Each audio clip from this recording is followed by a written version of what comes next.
Artists and creators are often embarrassed to make money off their work because society keeps telling them it's a labor of love. Calling out a hobby seriously cripples any chances of monetization. It's become acceptable for brands to reach out to artists for their skills in exchange for quote-unquote exposure. Capitalism is held up as the enemy. Anecdotes of famous artists and writers who were poor in life are looked up to. How do we get here? Before the advent of currency, artists could create without having to worry too much about putting food on the table. During the medieval period, an artist needed a patron to survive.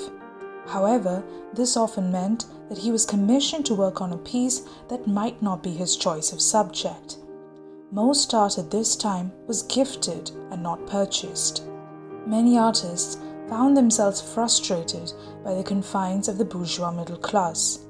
It was around this time that the Bohemians, i.e. the Romani population, caught the fascination of the French. The Bohemians were carefree, owing to their nomadic and vagabond lifestyle, and as a result of which their art wasn't alienated from the artist. Many writers and artists at the time then romanticized the concept of living in poverty and suffering for one's art. This was a way by which they resisted social and cultural norms.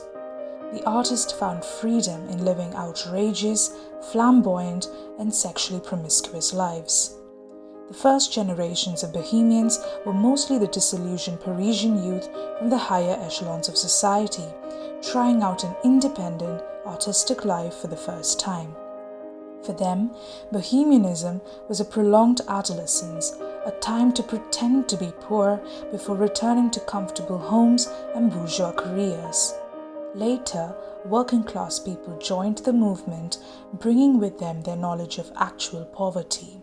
Henri Murger wrote Scenes of the Bohemian Life about artists in the Latin Quarter of Paris in the 1840s. This work of literature is considered to be the legitimization of the way of life as artists. In his introduction, he writes, "Bohemia is a stage in artistic life. Today, as of old, every man who enters on an artistic career without any other means of livelihood than his art itself will be forced to walk in the paths of Bohemia." The bias towards skilled professionals as opposed to creative professionals was made even clearer with the economic recessions. Fine art graduates were, and still are, largely considered to be unemployable. This is how the figure of the starving artist arises, which stated explicitly and otherwise, "If you do not suffer a struggle for art, you are not an artist." This then becomes the source of embarrassment for the artists and creators today. Asking for money is subconsciously understood as a direct rejection of what an artist should stand for. Working for free or minimal rates not only affects the artist but makes it okay and normalizes society to not pay an artist for what they're worth. Art has evolved over time. The artist, however, is still stuck in time. The COVID-19 pandemic has worsened the situation. Art venues, theaters, clubs, performance spaces, libraries, concert halls were the first to shut down, and they are likely among the last to reopen because they are seen as non-essentials. A lot of small artists who live paycheck to paycheck have moved online, but have had to resort to odd jobs like delivering food. This deters them from making art.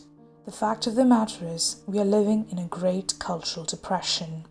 After Titanic hit the iceberg and began to sink, the band started playing music to help keep the passengers calm, and they did so till the very end. Even when the world is falling apart and changing drastically, artists have found ways to bring people together. If you're a creator, this is your worth, your legacy. Do justice by it. Anything less will make this a much greater tragedy than it already is.